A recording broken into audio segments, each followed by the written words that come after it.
You're listening to Season 5 of Mobile Suit Breakdown, a weekly podcast covering the entirety of sci-fi mega franchise Mobile Suit Gundam, for new fans, old fans, and not yet fans.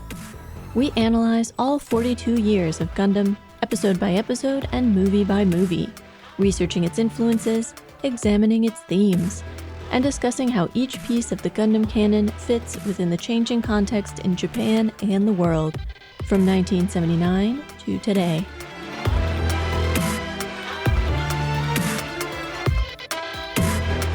This is episode 5.5, Things Never Go Wrong, and we are your hosts. I'm Tom, a lifelong Gundam fan, and I'm podcasting instead of engaging with bad takes on Twitter. If you're wondering which ones I think are the bad ones, just assume that I disagree with whoever you disagree with. And I'm Nina, new to War in the Pocket, and Tom likes having someone around who knows less than he does about Gundam, so I better not burn out, okay? Mobile Suit Breakdown is made possible by the support of 615 patrons and subscribers. Thank you all, and special thanks go out to our newest supporters. No one knew this week. I hate when that happens. If you enjoy MSB, consider making a one-time contribution on Ko-fi or becoming a subscriber on Patreon. We are a team of just 2 people, and MSB is our full-time job. Researching, writing, recording, editing, mixing, promotion, graphic design, accounting, social media. Your support is what keeps the lights on and keeps this project going. A quick note before we get into the episode. A couple episodes ago, we mentioned that we had read or heard somewhere the U.S. soldiers fighting in Vietnam passed through Japan pretty frequently. In transit, on R&R, etc. Listener Eric O. wrote in to confirm for us. It turns out that his father, who is a Vietnam War veteran, was sent to Japan for medical treatment and recovery after he was wounded. Confirmation, yay! Thanks, Eric.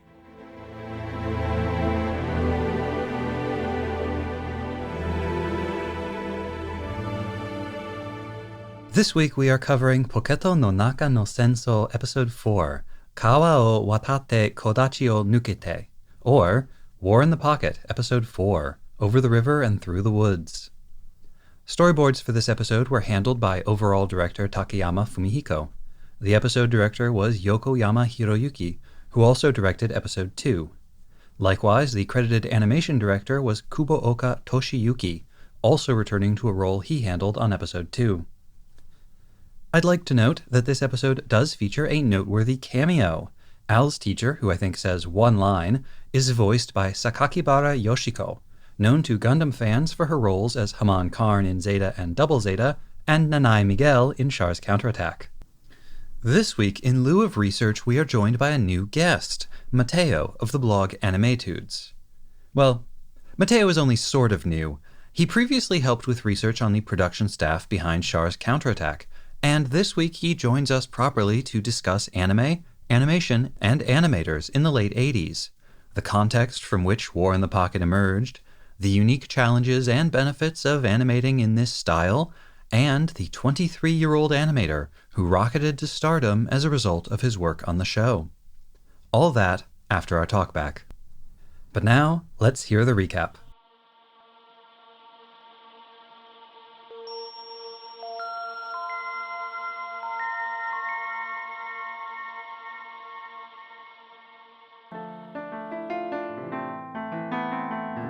While Al and Bernie infiltrate the Federation base, Garcia visits Pink Elephant, a local bar. His strange drink order is actually a code phrase. The bartender is a hacker, and this was the real plan for finding the Federation base. Their ally locates the hidden base, prints out old floor plans, and will provide them with disguises in a couple of days. It seems that Side 6 may not stay neutral for long. The local news is full of the back and forth between governments, that Zeon has violated the treaty again and refuses to apologize, that the RIA government has voted to bar Zeon ships from its colonies.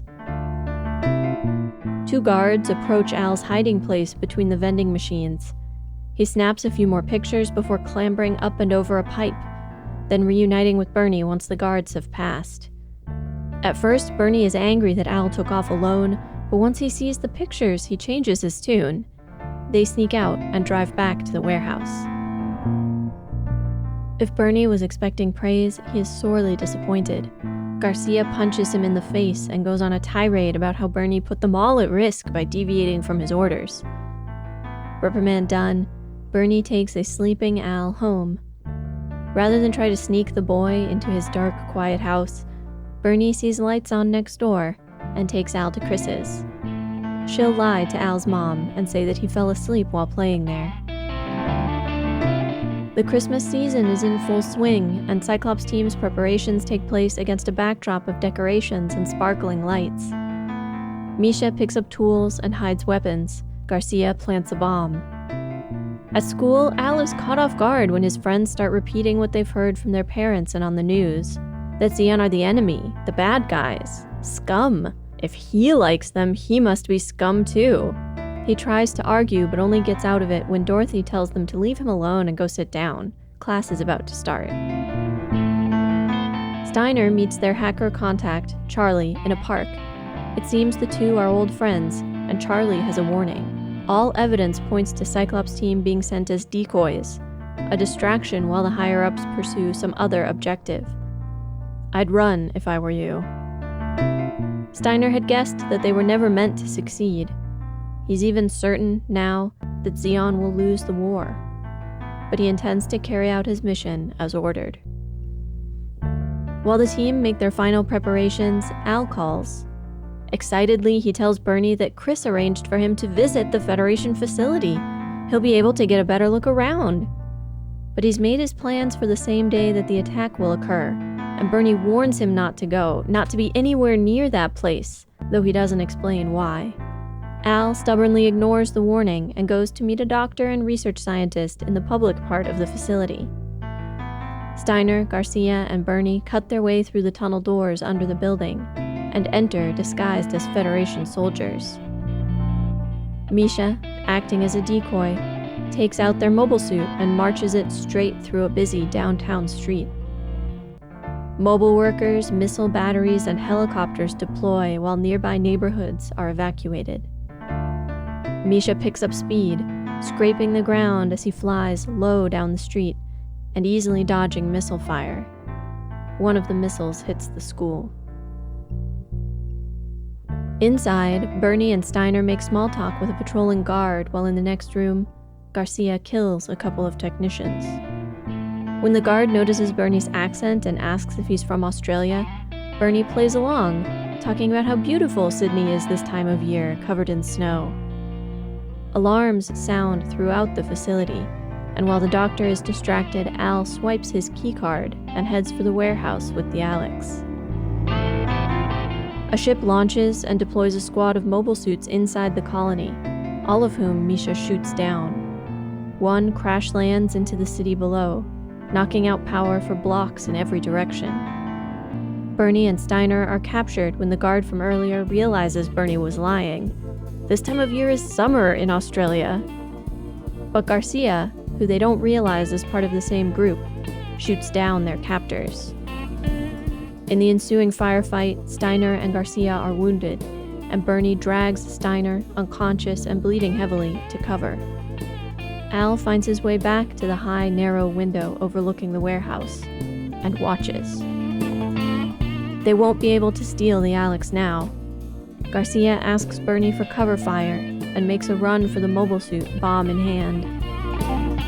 He is shot down on the scaffolding and falls to the ground. Still conscious, he sets off the bomb. Under cover of the thick smoke and dust that fill the room, Bernie carries Steiner outside, and Chris arrives to fight or flee, whatever is necessary to keep the Alex from falling into Zeon hands. Misha reaches the base, but his fight with Chris and the Alex is brief. The bombs he stashed don't even get through the Gundam's extra armor, and his mobile suit is shot full of holes before he can get near enough to attack again. The bomb Garcia planted goes off, opening a hole in the exterior of the colony. After wandering out of the rubble and seeing most of the mobile suit fight, Al finds Bernie kneeling on the ground, holding his wounded captain. Bernie hears footsteps and whips his gun in their direction, and the two stare at each other, frozen.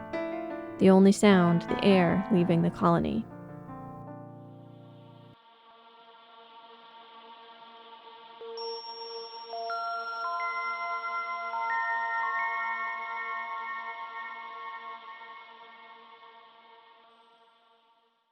I'll be upfront right from the get-go that this is one of my favorite episodes in all of Gundam. Definitely one of the best ones, I think, that we've covered so far. So just, keep that bias in mind throughout this whole talkback. And I'm sure we'll talk about all the things that I like about it. It is a pretty incredible episode. Thank you for validating my feelings. Things could have gotten contentious. I strongly suspect we can't definitively answer this question until we've seen the whole series, but why set it during Christmas? A very good question. Part of it, I'm sure, is just that it happens at the end of the year, and so does Christmas. And, the Christmas setting feels very, it's visually interesting. It's emotionally resonant. It creates a sense of normalcy. It establishes, yet again, that this community exists outside of the war zones. And it allows them to do things like that just very momentary shot of the Xeon blue mobile suit moving past a window with a big Christmas tree in it, and the juxtaposition of the head of this mobile suit with the, bright lights of the Christmas tree and the wrapped presents underneath it. I mean, that's an extremely powerful visual. I think to make it easier to actually talk about this episode, we should just go ahead and acknowledge the name of this mobile suit. I was holding off on this because I wanted to wait until they said it, but they don't say it. Ha! I consulted with some Gundam experts on Twitter who have copies of transcripts for 0080's dialogue, and they never say it. In the whole show, they don't say it. So this is the Kämpfer. It's a German word that means person who fights. Okay. It's spelled with an A with umlauts over it, so it looks like it should be Kampfer, but I'm pretty sure the actual pronunciation is Kämpfer. War in the Pocket continues to buck and subvert various Gundam trends, if we want to call it that, in that most of the really impressive fighting in this episode is between human people. The bulk of the mobile suit fighting is very brief, and even though it's quite impactful, even the big fight at the end is quite short, and not a whole lot actually happens. The really exciting parts of the fight between the Kämpfer and the Federation mobile suits mostly happen off screen. They are left to our imaginations. And we have not seen this kind of individual people without mobile suits gunfighting in a long time. There was a little tiny bit of it in Zeta toward the beginning, and there was Rambaral's attack on the White Base back in episode 20 of First Gundam that had something of this level of guns shooting and blood spurting. We're going to try to avoid talking about the animation too much since we're getting into that in a lot more detail in our conversation with Mateo.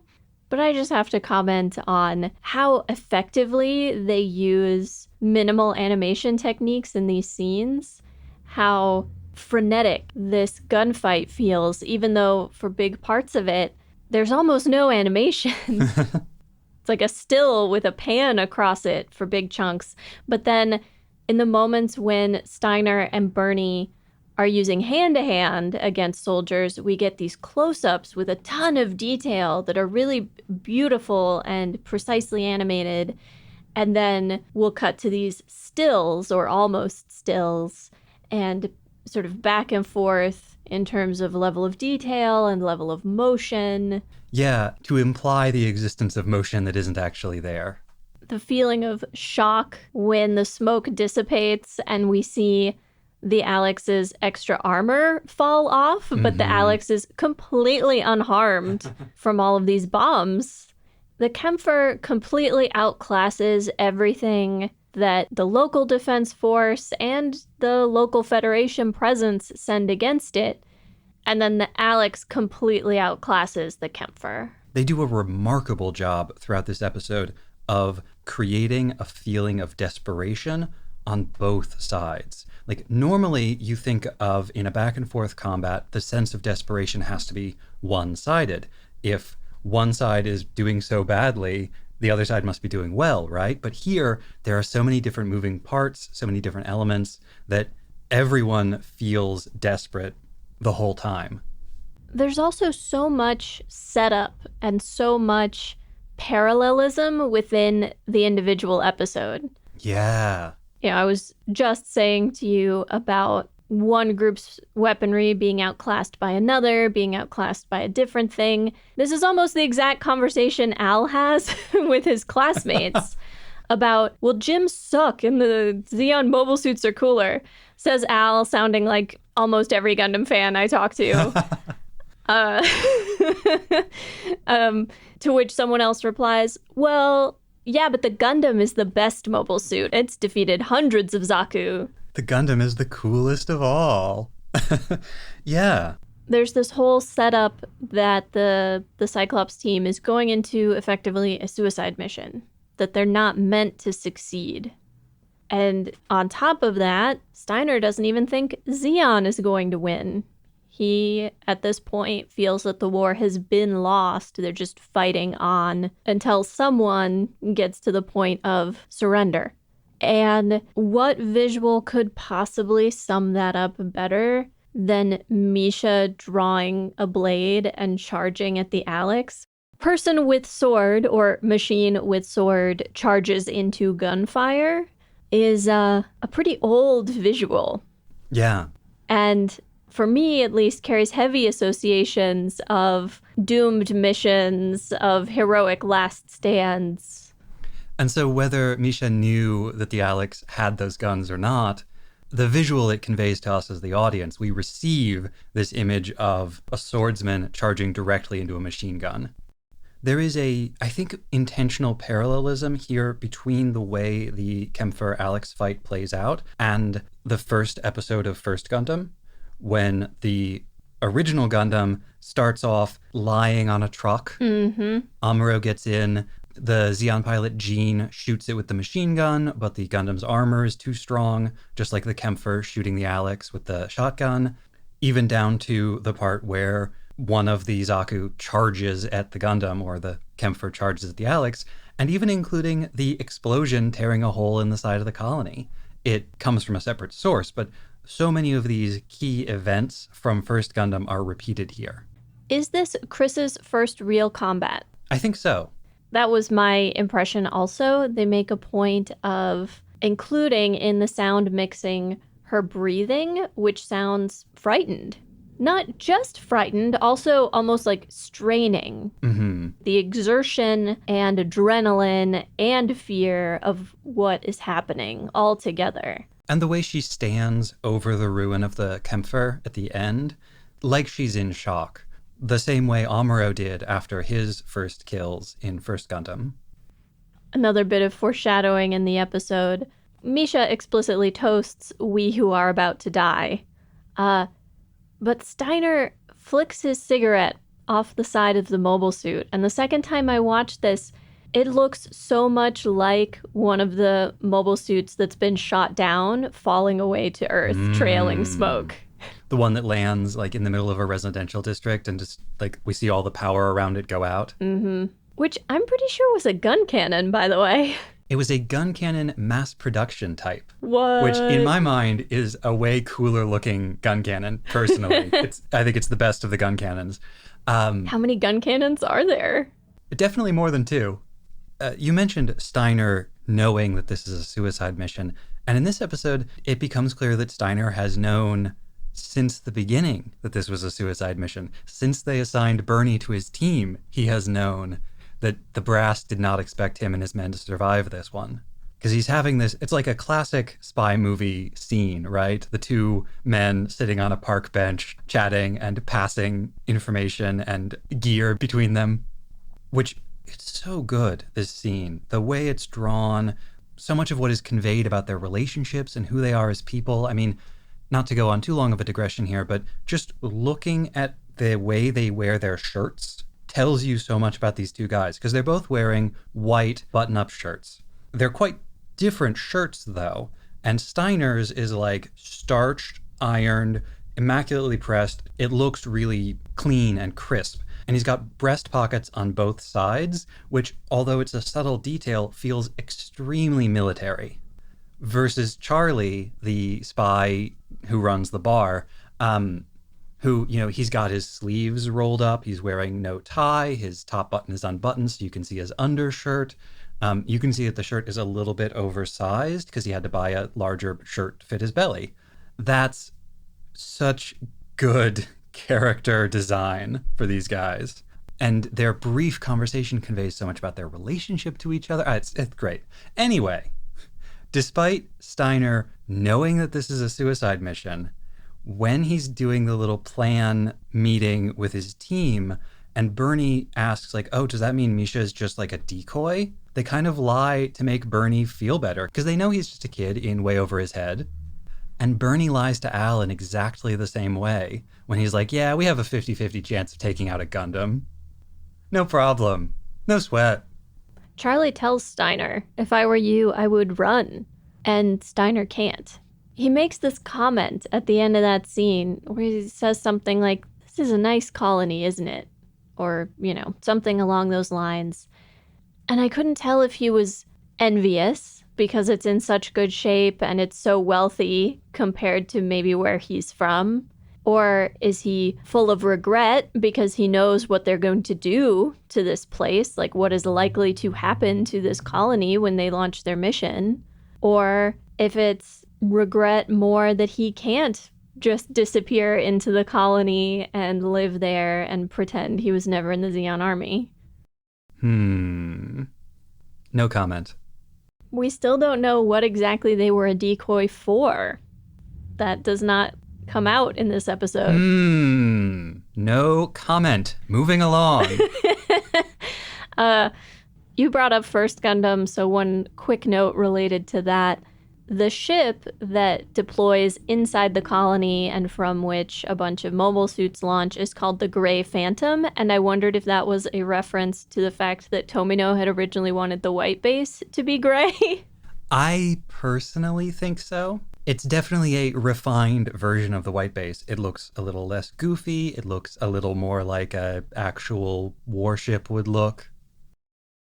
Backtracking to some of the parallelism that we get in this episode and across what we've seen so far of War in the Pocket, we've noted basically since the beginning that the show is setting up a strong connection between Bernie and Al. We're meant to see the similarities between them. In this episode, after they get out of the Federation base with the photographs and they're laughing in Bernie's car, they have the exact same face, basically. The same facial expression, the same mouth, eyes, laugh. And then at the very end, it's just like when they first met, Bernie pointing a gun at Al. Mm-hmm. And they, again, are wearing the same facial expression. They're both in shock. They're both scared. They're both sad. Shock more than anything else, I think. Yeah. That first instance you pointed to when they were in the car comes right after that conversation where Bernie says, oh, you're an optimist. You don't think anything's ever going to go wrong. And Al is just like, yep, uh-huh. Which, let me tell you, I don't know how it feels the first time you're watching the show, but the second time you're watching the show, that is a gut-wrenching discussion. And then when they're so excited to show this intelligence they've gathered to Steiner and the rest of the crew, and then it immediately, shockingly cuts to Bernie getting punched in the face by Garcia. And like, it's a close-up on Bernie's face and then just a fist coming from off screen. That's just a microcosm of the episode, isn't it? All of this preparation and excitement about to do the thing that they've been trying to do since they got here, and then it all goes wrong. Everything. It's already been substantially undercut by the scene of Garcia going to Charlie's bar in the first place, which, pretty sure Pink Elephant is a reference to Dumbo. Probably. If you've never seen the Pink Elephant's song sequence of Dumbo, you should absolutely watch it. It's very trippy and weird. But the point is that they already had a plan for how they were going to find this hidden mobile suit. Sending Bernie and Al to go try to find it, while it's always good to have a backup, was really completely pointless. Was really just get these kids out of our hair. We have this handled. We have a guy. Mm-hmm. We're going to have you do a thing that is entirely unnecessary. And that sense of like all of this planning and preparation and drilling and skill and expertise absolutely falling apart on the first confrontation with real chaos pervades the episode even in small ways. When the Kempfer attacks and the Rhea defense forces deploy, we get these quite extended scenes. A lot of time is spent showing the preparation, the response, all of the soldiers getting into their helicopters or their chibi mobile suits or their little like mobile missile launchers. And it's not just that, but also, you know, there are the guys waving the sticks to tell them how to take off. Like, we see how much preparation has been made. The trail of civilians in the background as they evacuate these neighborhoods. Mm-hmm. I don't know about you, but that entire sequence just filled me with dread. I think it's meant to. Because they are so obviously outclassed and unprepared for the kind of attack that is happening to them.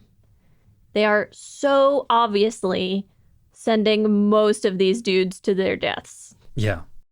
And they know this, and they tell us this. The Rhea defense officer is like, we're equipped for anti-personnel and maybe anti-tank combat. We don't have stuff to fight mobile suits.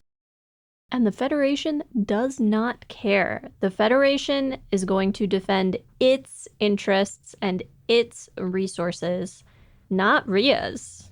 From the Federation's perspective, this just emphasizes how much Rhea needs to rely on them. And there may be some larger political maneuvering. The security treaty may still not be in effect. Legally, the Federation may not feel comfortable deploying. They do anyway, eventually, but, you know. We can feel these undercurrents of how this is really just a small conflict within the larger war, within the larger politics of it. We see that on the Zeon side, we see that on the Federation side as well. It's like a war contained within some like small pocket. Hey, that's the name of the show. What? No way. Is this use of pocket a thing, though, in English? Or is it an oddity of switching from Japanese to English, or... I'm honestly not sure where the name comes from. It feels like the sort of phrase that could be... that could be real or could be entirely made up. Yeah. It's always difficult. Like, the title of this episode is, in English, it's Over the River and Through the Woods. And in Japanese, it's very close to that. But in Japanese, there was a pop song in 1985 that has an, I think, identical title. And so to us in English, it sounds like this is a reference to like Over the River and Through the Woods to Grandmother's House We Go, which is like a classic Christmas time, Thanksgiving time song. But in Japanese, the reference might be completely different. And I'm not sure what a Japanese person in 1989 would have thought seeing this title. Speaking of the politics of it, previous Gundam shows have touched on the idea of news as propaganda, but never as it directly related to children. And the scene of Al and his friends in the classroom is so powerful. Fascinatingly, part of its power is that neither group of kids is correct. You know, Al has missed, a week of news and has been up to his eyeballs in, ooh, cool Zeon. But I very much feel for him when one of his classmates says, where have you been? Zeon's the enemy. And he's like, what do you mean enemy? It's like, what does it mean for a neutral colony to have an enemy? Mm-hmm. When the local news says that Zeon violated a treaty, what did they do exactly? Well, I assume they're referring to the 2 times Zeon forces attacked this particular colony. Right. Though they're already hosting Federation military Right. forces. That's the other half of it. Who was Xion attacking? And were they supposed to be there? Right. Did Rhea technically break the treaty first by allowing Federation presence? Or do they, quote unquote, not know anything about that? Right. And retain plausible deniability? Most of what the kids say sounds like the kind of propaganda you get in wartime. Xion are all scum. I tried to listen to Telcott's line a few times to figure out exactly what it is he says, because I don't think it's actually elitist. I thought I heard him say something like Zen min warui, which means they're all bad. Like, they are all bad people, all Xions, which just like cannot possibly be true, but is the kind of thing that you say. I mean, especially when you're a kid. Well, but he's parroting his mother. He's repeating what he's hearing at home. It also struck me how quickly his friends turned on him, how quickly Al's little gang just started ganging up on him instead. They make the point he has been a bad friend recently. He doesn't hang out with them. He doesn't spend time or talk with them. He's basically been ignoring them in favor of spending time with Bernie and the Cyclops team. Which they naturally think means he's started hanging out with Dorothy, the girl who sits behind him. And also means they feel less... loyalty? Yeah. It may only have been a week, but there's suddenly this sense that they don't really know what he's up to, and he's been acting weird lately, and they don't really know him, and so why would they give him the benefit of the doubt when he is totally out of step with everything they're hearing and everything the TV says and their parents say and probably their teachers and all their other friends? Yeah. Well, a very great gulf has opened up between him and his old friends in this short period of time. And clearly Dorothy sympathizes, or she wouldn't try to help him.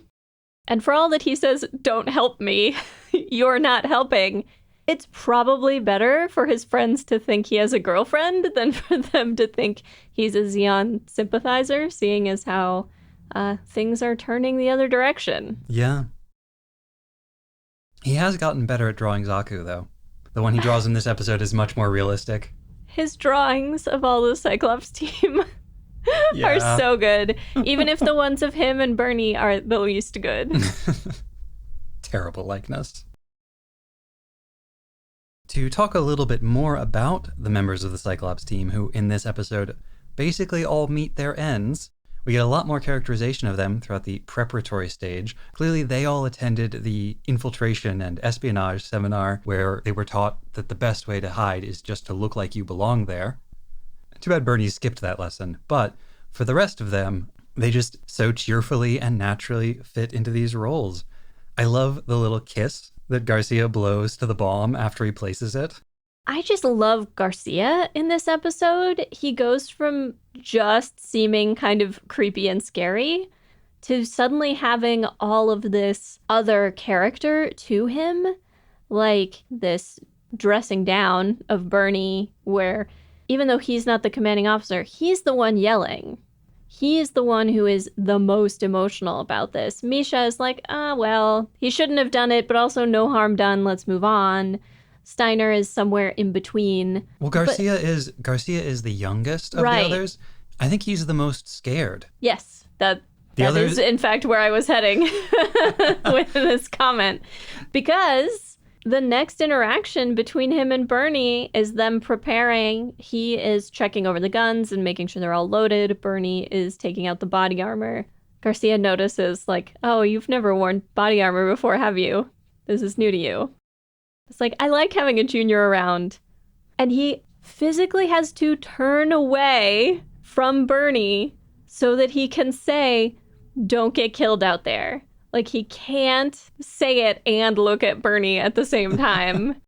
I'm sure we're going to talk about this more when we talk to Mateo about the animation in this episode, but in these dialogue scenes, there isn't all that much like character movement as is normal and natural for a dialogue scene, But there is way more than there needs to be. They could have gotten away with a lot less. And through small actions like Garcia turning away there, it conveys so much more than the dialogue can alone. And Bernie is obviously touched by this in that moment. Like I anticipated early on, he's been around long enough that they're starting to feel some attachment to him. And then at the end, he tells Bernie, cover me, but then take the captain and get out of here. Try to get someplace safe. He goes on the suicide run. And part of that may just be because he thinks he's more likely to succeed.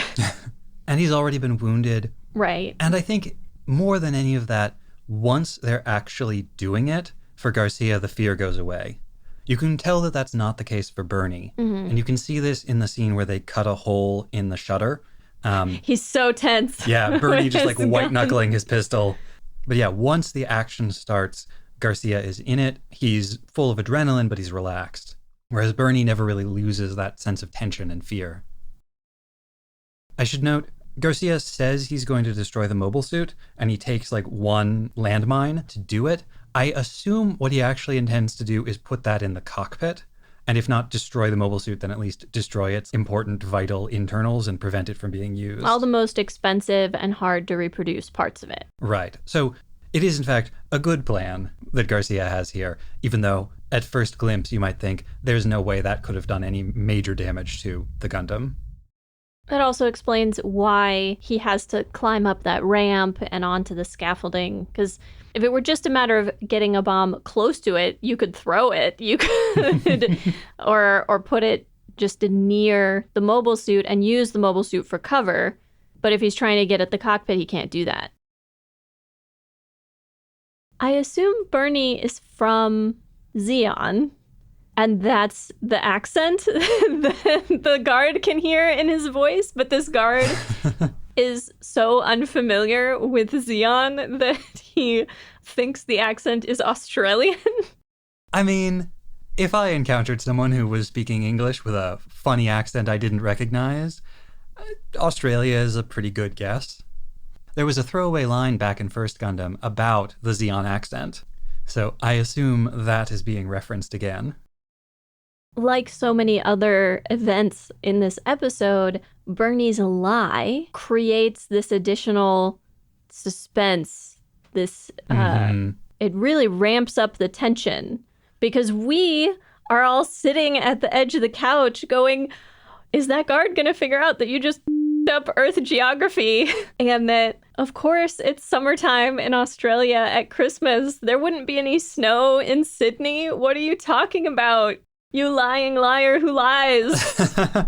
So I didn't make that connection immediately, but I can vouch for Nina that the first time you watched this episode, immediately after Bernie said it was snowing in Sydney, you were like, no, it's not.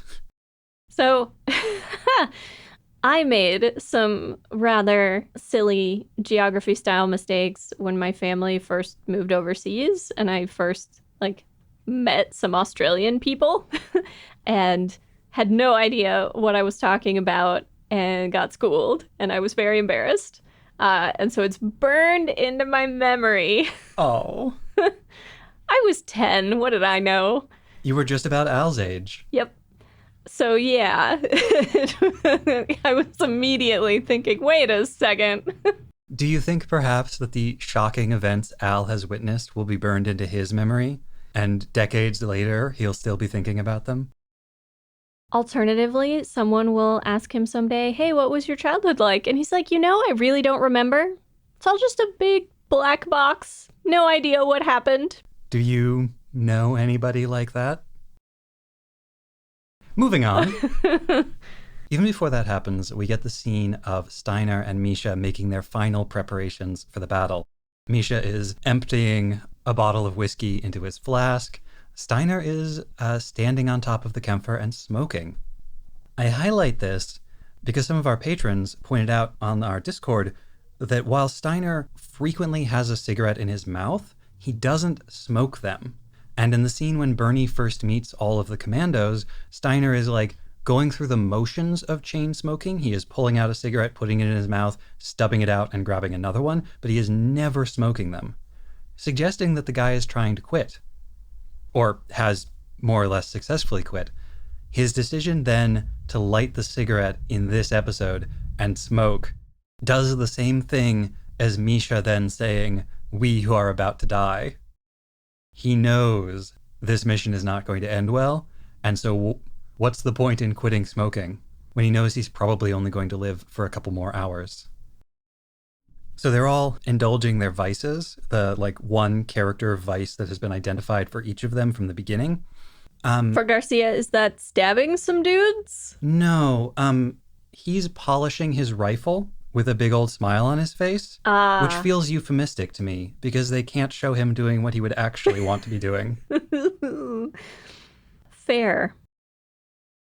The doctor who Al meets, when Al comes in, the doctor's already giving an interview to someone else who's trying to call him out on all of the suspicions that there is military research being conducted at this facility. And he makes kind of a flippant comment that is sadly pretty accurate, which is, well, toasters and cannons have technology in common. Basically that all research is military research if you want it to be.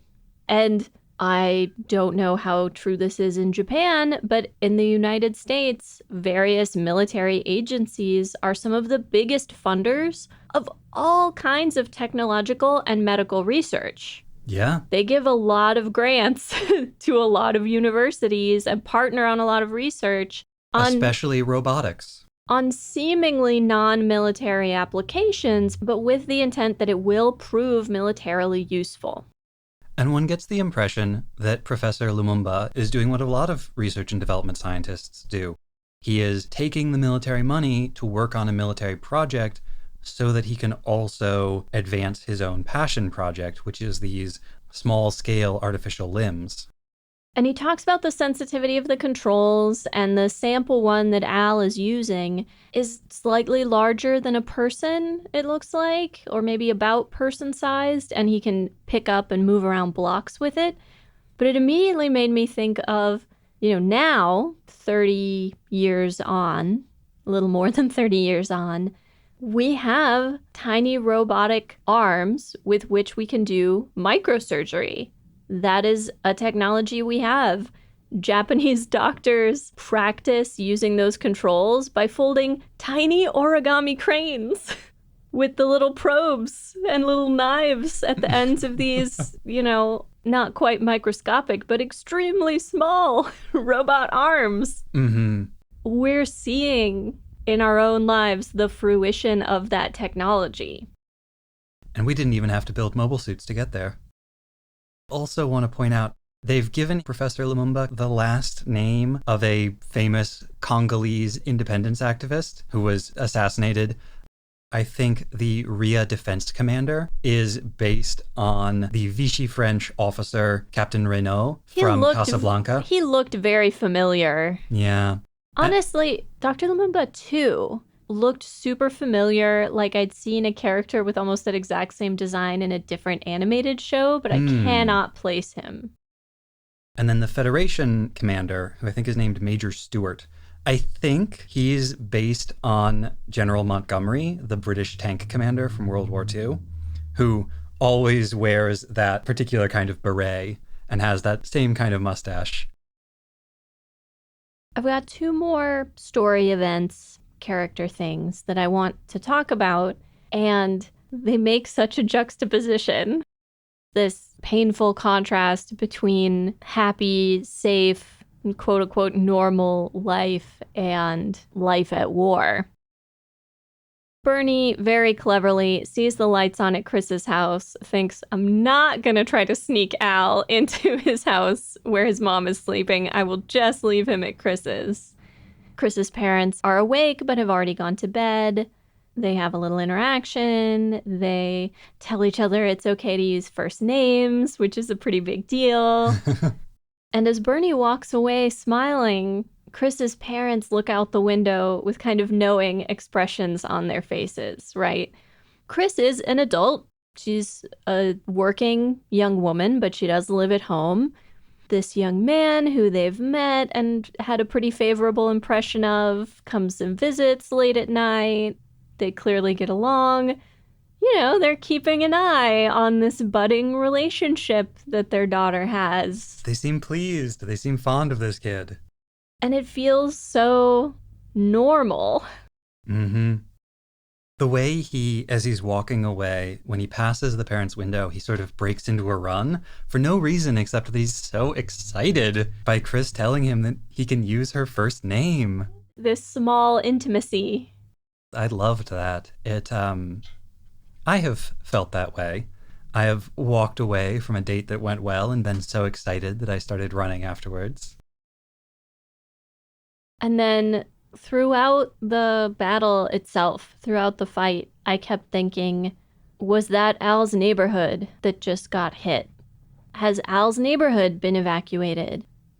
Al's mother must be so frightened, so worried about him, because she doesn't know where he is. He's just missing. And she has maybe had to leave their home without knowing where he is, or if he's safe, or anything, and he might go home after this and find there's no home to go back to. Yeah. Even beyond the speculation, we know that his school has been hit. By the local forces. That is another throwback to First Gundam, when those wire-guided missiles they were shooting hit everything except the target. I have a few more things I want to say about the final fight and the way it's presented. There is a huge focus on what Al specifically sees, his perspective, his viewpoint, his reactions to things, which really grounds the fight emotionally for us because we know him and we like him and we understand how he feels about it. So his responses to things condition how we respond emotionally to events that happen. It's like how sometimes seeing a person crying about something can get you more than the thing itself. But it's not just Al. We also get other characters whose responses to the events in the battle allow us to better understand the flow of things. This is why they keep cutting to the Federation commander as he gets reports about what's happening. It allows the show to put into words, in an elegant way, the way people are feeling about what is happening. I would also like to point out, when the Kämpfer draws out that whip made out of explosives, it's very reminiscent of the Goof, and is part of the reason why I think the Kämpfer may have been originally designed as an update to, or a more modern take on the Goof. It also reminded me of that episode in First Gundam with all the magnet bombs that the guys in the little geeps, that the guys in the little air geeps put all over it. Mm-hmm. Because I think it is. I think they are magnet bombs. Mm-hmm. So he whips it and they stick to the outside of the Alex. And then they blow off all that extra armor, revealing the Gundam's true form within. When the Alex deploys its wrist-mounted guns, which, by the way, I'm such a sucker for wrist-mounted weapons like this. Anyway, it's a claustrophobically close shot on the barrels of these Vulcans. When they start firing, the whole screen shakes. The gun shakes. Chris in the cockpit is shaking. And of course, the Kämpfer is shaking as it's getting hit. It conveys the overwhelming power of this weapon so effectively. And the light, the muzzle flash, is so bright, it's blinding. It's very different from the way the rest of the fight has been depicted, and that adds to how hard it hits. Even those moments feel tied back into Al's perspective. Not that attack specifically, but the explosion that immediately precedes it, the explosion in the exterior of the colony, the juxtaposition in the animation of Al bracing his body, but his clothes whipping around him, the amount of movement in his clothing, even as his body is still. And the detail in that scene that a little bit of his t-shirt remains tucked into his pants, but the rest of it is whipping around in the wind, conveys the sense of falling apart. Messiness. Yeah. It's the good stuff. Now we, like the episode, have ended in rather a heavy place. So I would like to talk briefly about something that's just kind of fun, which is the maps that the Xeon team uses when they're planning out this attack. This is the scene when they've got like a computer and then three like wired remote controls that the guys are using to control their future PowerPoint presentation. But the maps they're using are real maps of cities on Earth. When they show the location of the factory where the Alex is being hidden, that's just a map of Vienna. The streets are labeled. You can tell what part of Vienna that's in. The factory with the Alex is in a block just slightly northwest of the aquarium. There's currently a small park there and an H&M. The Federation-controlled buildings that surround it are like a kebab place and a block of flats. So sorry to the people who live at 12 Apollo-Gasse. Your home is probably going to be destroyed in this episode. The hole that Garcia blows is in the middle of a playground in the Esterhazy Park. But then when they show the vertical slices of the colony that Misha is going to be flying through and fighting in, that's just Manhattan and a bit of Jersey on one side. They mention 18th Street. And they've like sliced it so that it is actually rectangular, which means they've just like cut off a bunch of streets and Central Park has been cut in half. Whatever. One of the bridges is listed as the Williamsburg Bridge. Yeah, that's not where that goes. But now I'm just imagining the people tasked with designing the interiors of colonies, whoever the urban planners are, picking all their favorite neighborhoods from cities all over the world and just plunking them into the colony. Mm-hmm. The Xeon base where the Kempfer is hiding is in what is now Hudson Yards, and at the time was more of an industrial district. So very fitting that there would be warehouses there. The street that Misha is like hightailing it along is, at least on the map, it's supposed to be West End Avenue. Even in space, they gotta find ways to destroy New York. Once I started living in New York, seeing scenes of New York's repeated destruction in movies started to get to me. Leave New York alone! Go blow up some other city.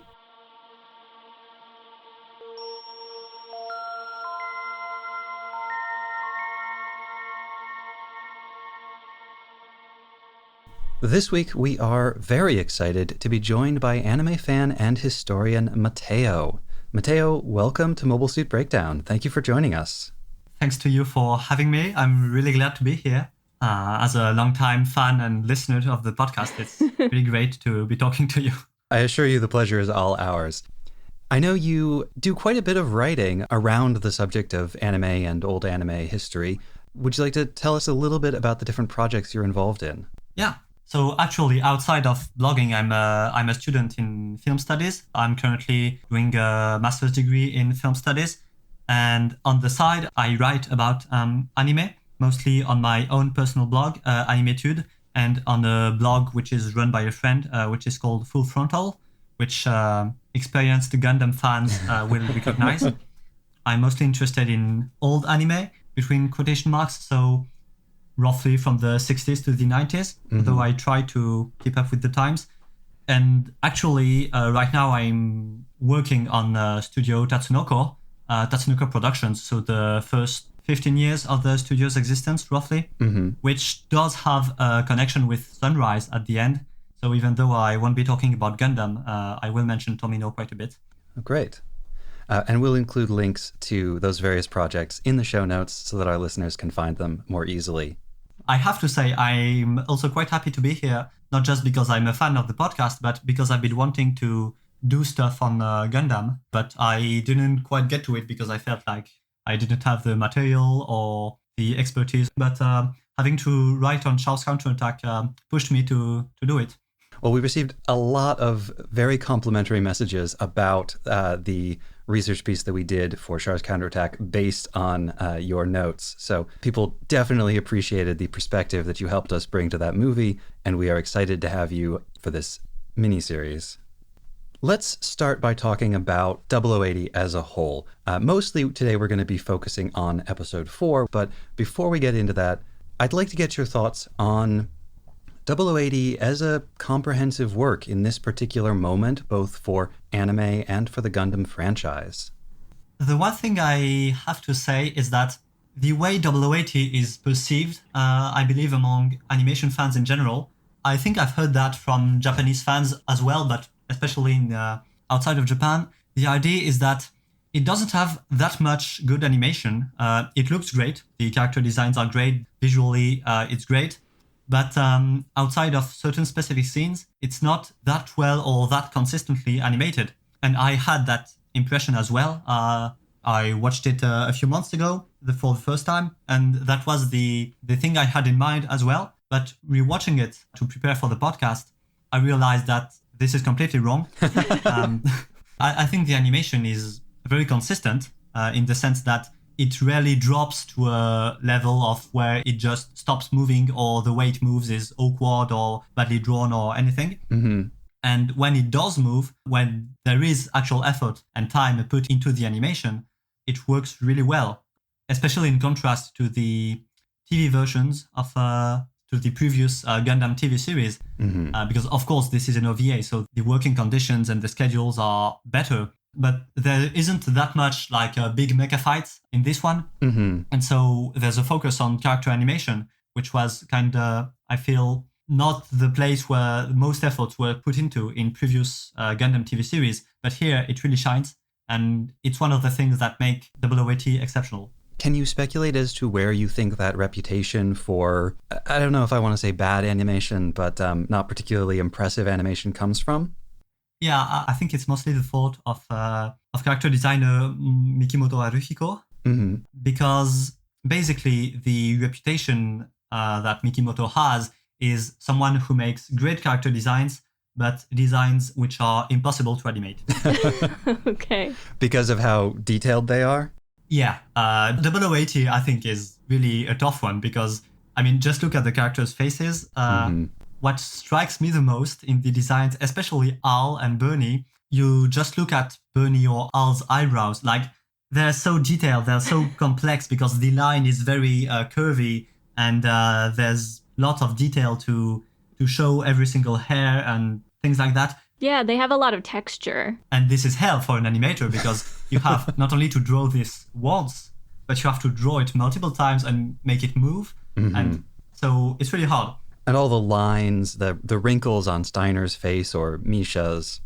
Yeah, and on the clothes and all that stuff, which is why Mikimoto, I don't think he worked a lot on TV series after Macross, Mm-hmm. because he himself and other people probably realized that you can't animate this kind of design on a TV production, but on movies and OVAs, you've got more time, and so you can do it. Yeah, you can make it work. And on 080, it really works.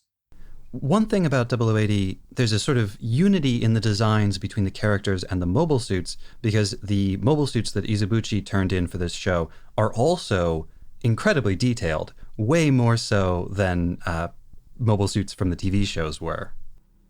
Yeah.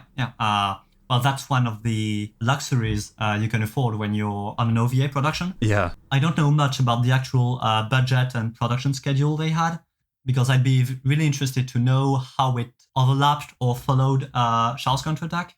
But the two productions, in terms of, even though they're really different in terms of design and mecha design and just bigger means and more time and more ambition, the two really follow each other. It's interesting then, given how similar the two are in many ways, to look at differences between the way Char's Counterattack and 080 are realized. Yeah. Well, in terms of first, in terms of plot, obviously it's really different, and I think 080 is not just in terms of animation, but also in terms of direction and where it takes Gundam.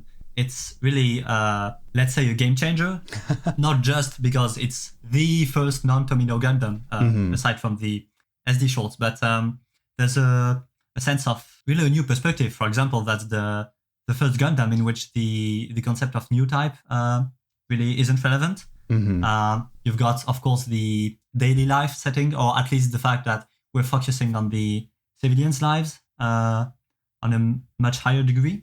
Mm-hmm.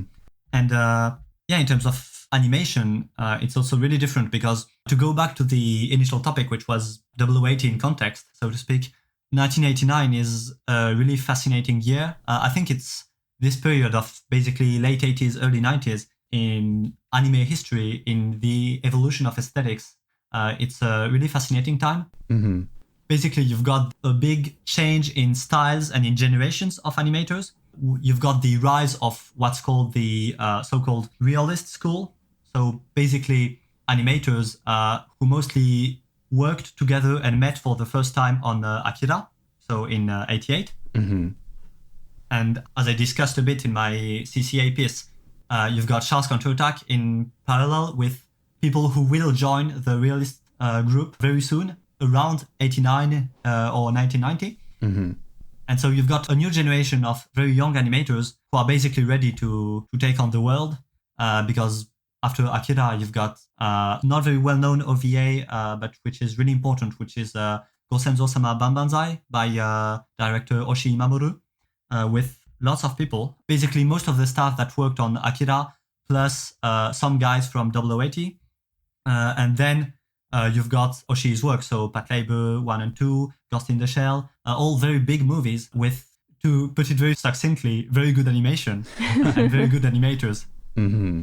You know, you've called out many of the anime movies that sort of formed the vanguard in the United States of the big projects that created an attitude of like, oh, anime is actually really good. Akira and Ghost in the Shell in particular were, even when I was just barely getting into anime, those were lauded as like the best animation that had ever been in the world. To back up just what I said, I want to insert a first quote because I recently had an interview with one of the members of that so-called realist school. Oh, wow. Yeah, it's really great because, well, to give you the full story, so Iso Mitsuo, the guy about whom we'll be talking a lot soon, is directing a new show. And with the team of Full Frontal, we want to know more about it. And so we asked one of the animators who's working on it, Inoue Toshiyuki, which is a longtime friend of Iso, and one of the most important realist animators and a super nice guy who is also very interesting because basically he's also an animation critic. He talks a lot about animation history and other animators in a very interesting way. Mm-hmm. So in the course of our interview, we basically discussed his relationship with Iso, which is why I had him talk a bit about 0080.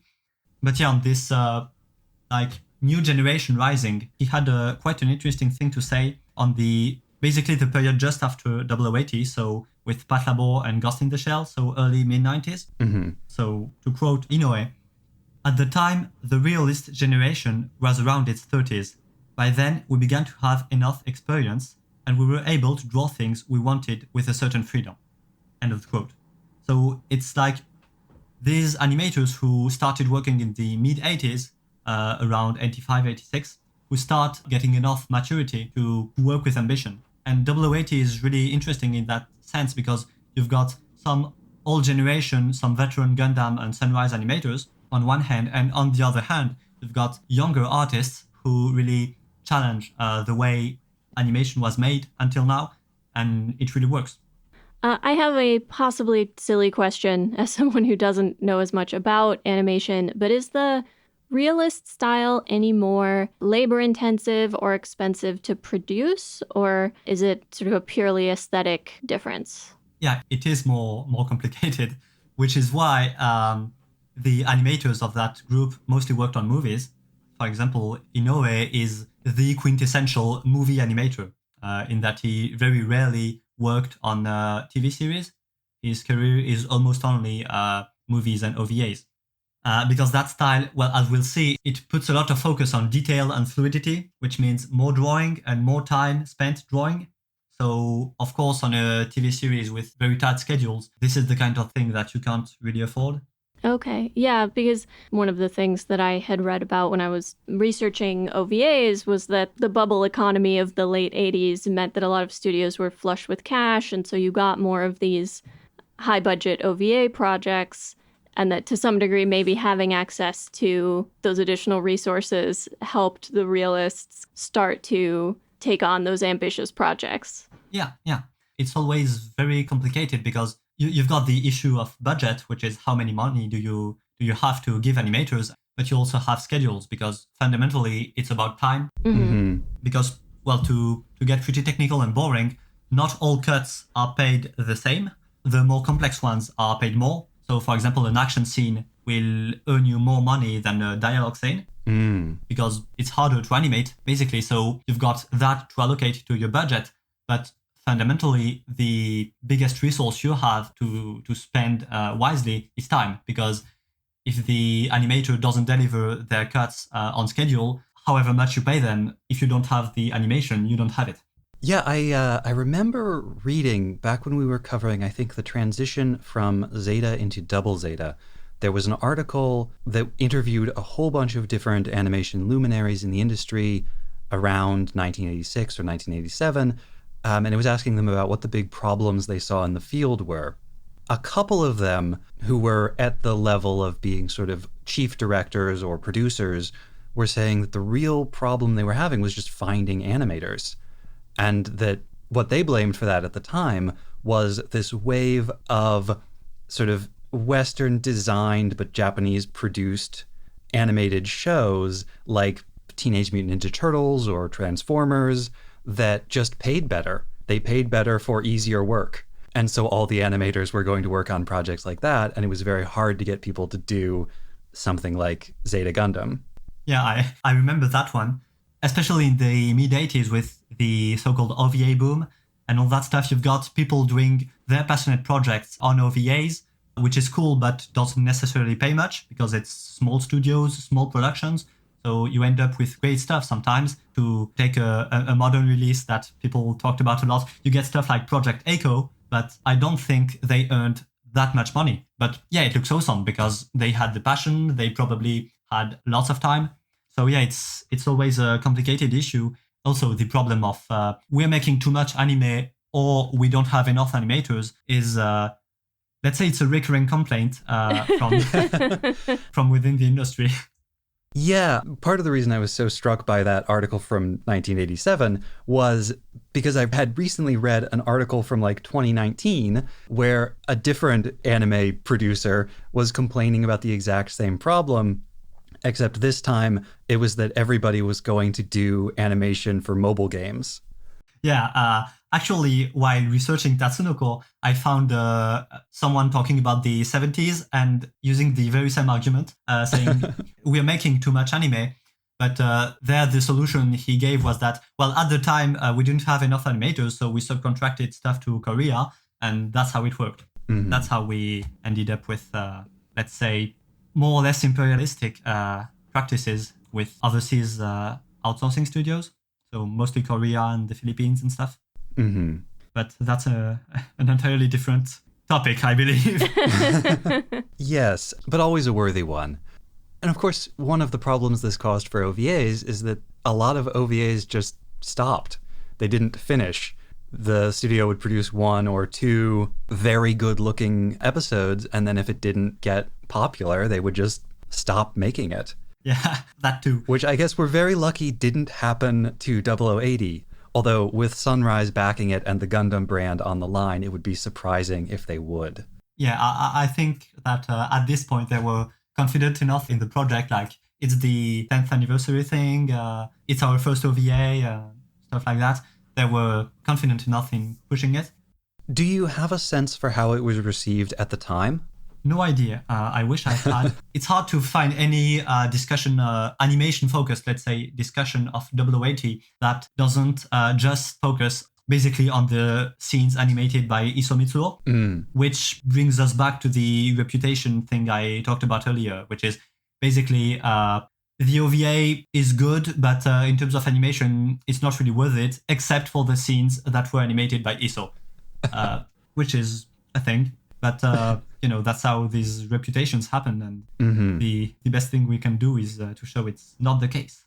Unfortunately, I think we're going to be mostly talking about scenes animated by Isao Mitsuo today. So we're actually going to be contributing to that problem. But I hope all of our listeners know that it is a problem. And everybody out there should watch the other scenes too. Yeah. Which, in fact, kind of brings us back to Mikimoto. I think comparing 0080 and the concurrently airing, so to speak, OVA Toponerae Gunbuster is really interesting. So for those who may not know, Gunbuster, I think it started in 88, is an OVA directed by Anno Hideaki and produced by Studio Gainax, which is also a mecha anime, but very different from Gundam, which also had character designs by Mikimoto Haruhiko.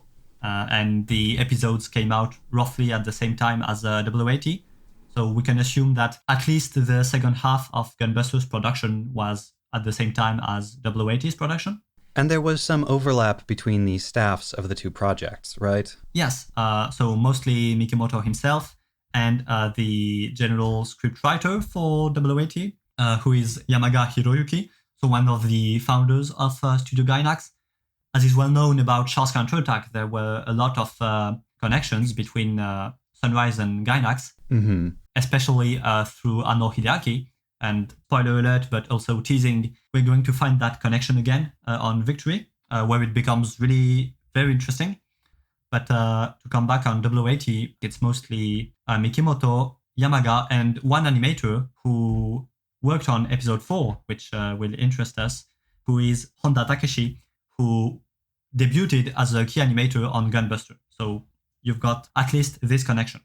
And basically what I wanted to say about Gunbuster is that it's a good example of Mikimoto designs are impossible to animate, because the OVA looks great and you do have some very good moments of character animation, but it's quickly apparent that Gainax animators weren't experts in character animation. Basically, you only had the famous character designer Sadamoto Yoshiyuki, who would go on to make the designs for Evangelion, who was animator and animation director on Gunbuster.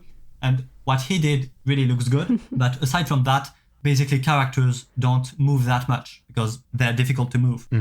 Whereas on WAT, you've got very experienced Sunrise character animators, people who were trained sometimes on the original Gundam or on Tomino's later series, and then went on to work on Char's Counterattack. And these guys had experience. They knew how to animate complex character designs. And so they made it work on WAT, which as a result, you've got an OVA that is much better animated, so to speak, than Gunbuster in terms of character animation. Because if we talk about mecha and other stuff, it's different, but it's a different metric. Sure. And I think the character animation in episode 4 is particularly good. When Nina and I were watching it for the first time, there were many moments when we were so delighted by the way a particular person moved or the expression that they made in a particular moment that we had to stop and comment on it just as we were watching it. So yeah, I think episode 1 is, on all fronts, it's really good. Then 2 and 3 remain very good. But yeah, with episode 4, it goes back to that great level of quality. Even though, I don't know what was your feeling about this, but the episode is very distinctly cut into 2 parts. And I think it's really interesting how the first part is mostly build-up. And so in terms of animation, it doesn't move much because it's a lot of dialogue scenes. And so even though the drawings are beautiful, of course, people and characters don't move much because they don't need to. Whereas in the second part, of course, you've got all the fighting scenes. And so there it moves a lot. And yeah, it always moves very well. I hadn't noticed it as much on my first watch through, but watching through the episode a second time and keeping an eye more on the animation exclusively, I did notice a lot of scenes where like, oh, okay, there's a pan here, but nothing is actually moving. Yeah, right. I would like to step in defense of the show on this point. Oh, I don't think it looks bad. No. I'm not saying that. Not only does it not look bad, I think it's essential for making the episode as a whole work as well as it does. Because I think what this episode does so effectively is to create an overwhelming sense of tension before the battle starts, to use these long periods of relative stillness to create the tone that is necessary for the episode to work as a whole. I think the battle would not be exciting if the beginning were not so slow.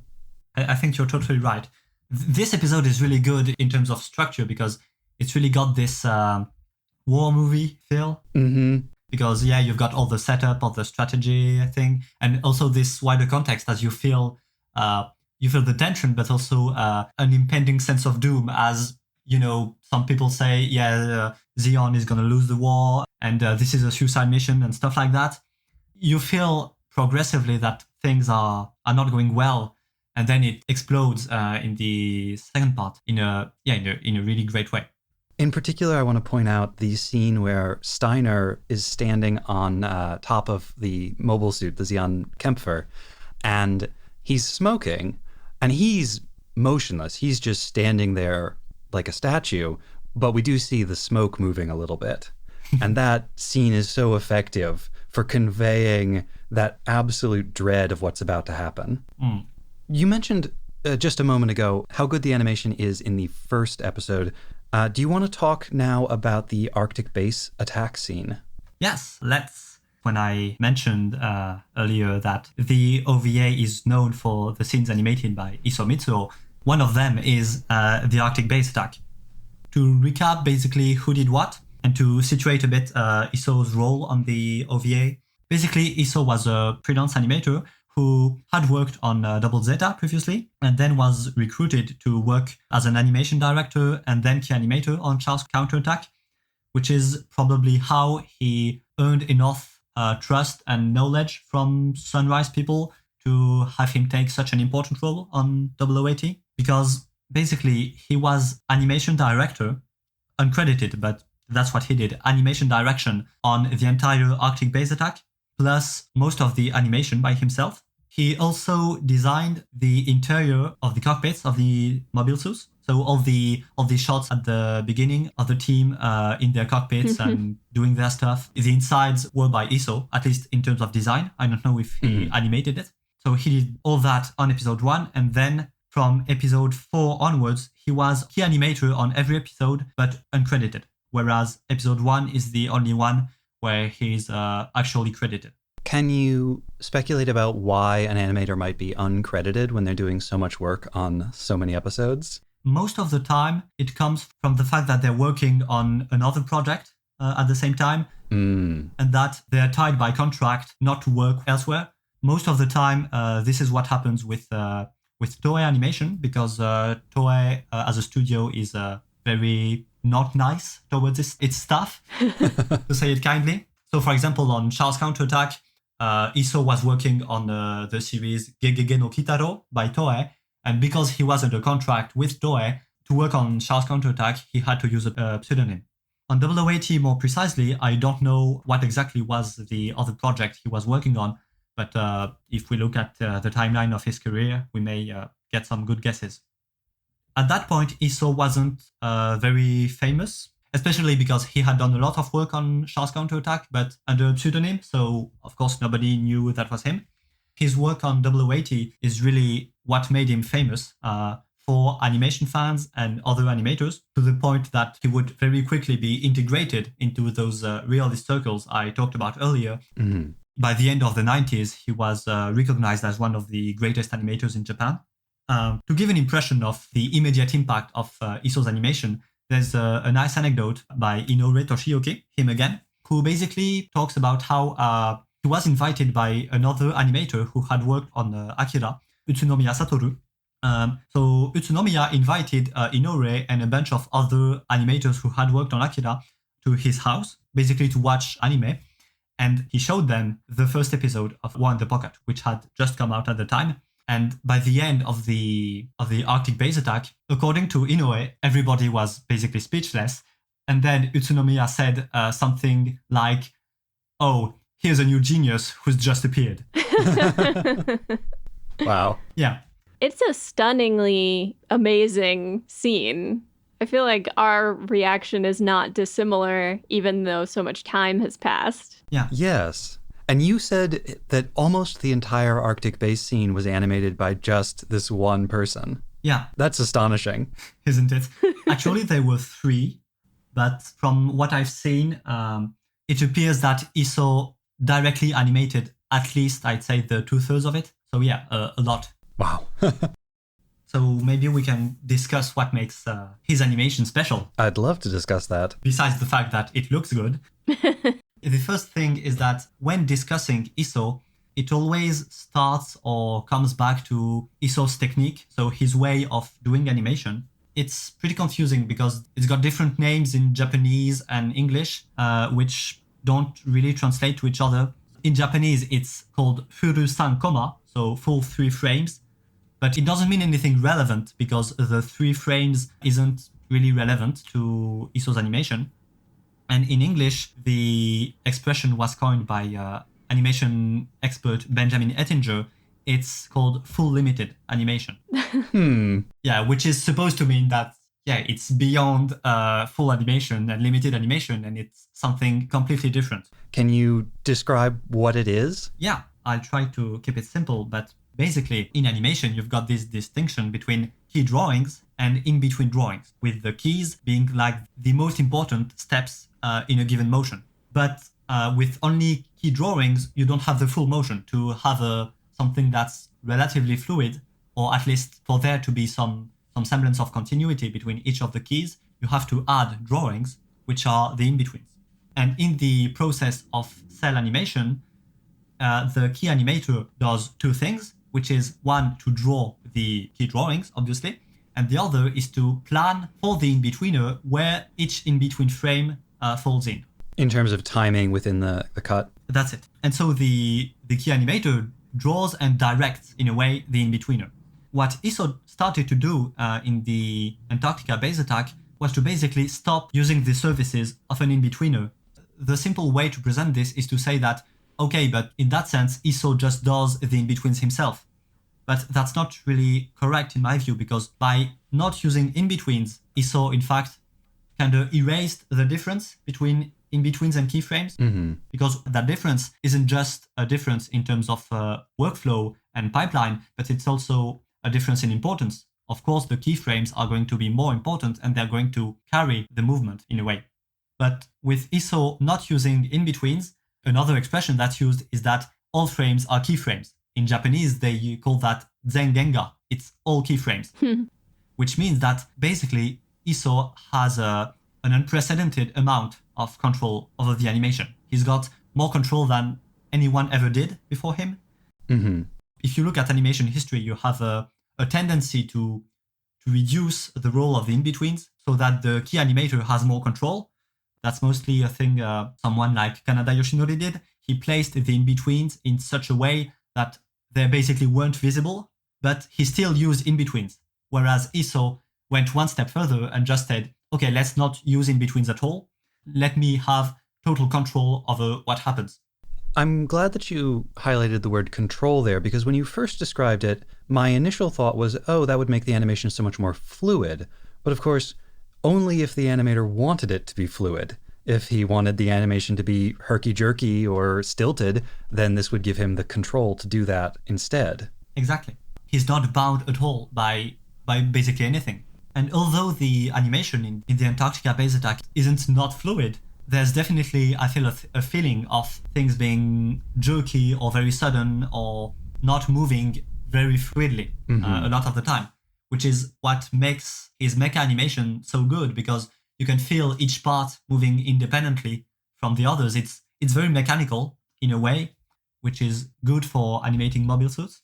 Though I know you've had that debate of whether they're animated like humans or like machines, which I think is very on point. Well, thank you for saying so. That sense of total control over how the things move would be essential for making the Xeon aquatic mobile suits move gracefully and fluidly, and yet still convey their sense of enormous size and scale, while giving the Federation's mobile suits a much more robotic kind of movement. Actually, before hearing you discussing this issue, what I had in mind was that another thing Isso did is to operate a paradigm shift in mecha animation, because basically until then, of course you have exceptions, but going pretty fast, until then you have this idea that animating giant robots is basically the same as animating people, except they're bigger and you just have to add a lot more lines on top. To take a completely different example, if you take a look at the work of mecha animator Obari Masami, who was a big mecha animator in that time, late 80s, what he did when he drew robots, he drew them with a human face and with human features to get a feel of of the body of the robot, and then he added all the mechanical stuff on top. I feel that Iso didn't do this. From the start, he went to not necessarily to animate them like machines, because as you said in episode 1, the way they behave and feel is very human. But on the other hand, he had a lot of care in the very detailed workings of the mobile suits, like the cables, the parts that detach and move somewhat independently from each other, at a rhythm slightly different from each other. And so you've got a feel for how it works as a machine. Well, and sort of pointedly draws attention to it as a machine. Yeah. Really highlighting that aspect of it. Yeah. To cite Iso from the interview he gave in his Key Animation Works book, he talks a lot about this, and to take one of the significant moments of the interview, I quote, "Even the arms of a mobile suit, if they were actually there, they would be huge objects of about 10 meters and several tens of tons. But if you don't know what you're drawing, it will look like it's about 20 centimeters long. If the arm is 10 meters long, it has to be drawn as if it is 10 meters long." End of the quote. So Iso really cared about like this sense of scale, and the arm of the mobile suit is big, and it's got lots of cogs and stuff. So you have to animate that and imagine that. In another quote, Iso said that he animated the mobile suits as if they cost more than 10 times his own salary.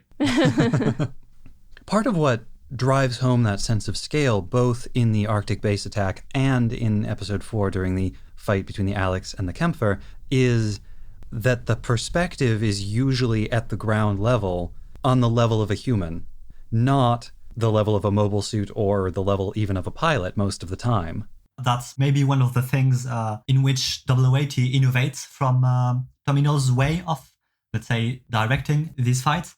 And although it's hard to tell exactly who did what, of course, Iso may be to blame, at least partly, for this, because he does mention making suggestions, I quote, "seeing things while animating," and suggesting to the storyboarder and episode director, suggesting changes in the storyboard. So we don't know what changes exactly, but given the way he speaks about the importance of scale and the gigantism of these machines, it's probable that he had at least some influence into pushing into that direction, showing things from the ground level.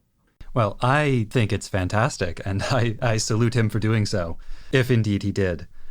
Is there anything else you'd like to say specifically about the Arctic scene? I've talked about the mobile suits. There's another thing, which is his explosions and effects, which had a lot of impact. It's customary to name techniques after the animators who are said to have used them for the first time. And after 080 came out, you had the Iso explosion terminology, which started to appear. And we'll see its influence in future Gundam series. I'm not saying anymore, but even though Iso didn't work on any Gundam after that, his influence really carried on. How did the Iso explosion differ from prior explosions? The way I say it, it's like how dense it feels. If you make a sort of lineage of explosions in Gundam, which is a rather niche topic, I know. One that I'm sure our listeners would be very interested in, though. You begin with Yasuhiko's style in First Gundam, which put a lot of focus on the smoke effect. Like, when you've got an explosion, you've got the fire and you've got the smoke. And what Yasuhiko started to do was to kind of merge the two so that they would be more or less indistinguishable. Which is a style that more or less disappeared in Zeta and Double Zeta, because you've had another style of animation, except for one artist, which is Shigeta Atsushi, who's important because not only did he work on 080, but he's also said to be one of Iso's teachers, or inspirations at least. And Shigeta's style was similar in that it tended to merge the two and have the smoke feel very round, like adopt these very round shapes and feel very dense. But what was special about Shigeta's style, which you notice in 080 when you compare the scenes he might have animated with Iso's, is that Shigeta used a very line-focused approach. Like, for example, he would use black outlines to make a difference between different levels of smoke or different kinds of density or stuff like that. And Iso didn't use that. In his style, it's only color gradients. So it feels much more organic, much denser as if it were solid, basically. And the fire part of the explosion almost completely disappears under the smoke part, which seems to expand as if it had like its own internal energy. The explosion has its own life, which feels really unique, as if it were basically morphing into new shapes. I'm looking at a scene right now of the Kämpfer being hit by some missiles fired by one of the RIA Defense Force ground batteries. And the smoke is billowing sort of in exactly the way you described. So I think it may be one of those ESO explosions. And it gives the whole frame a feeling like a painting. It's beautiful, but the density of it is so powerful. It feels like I'm looking at a Van Gogh, perhaps.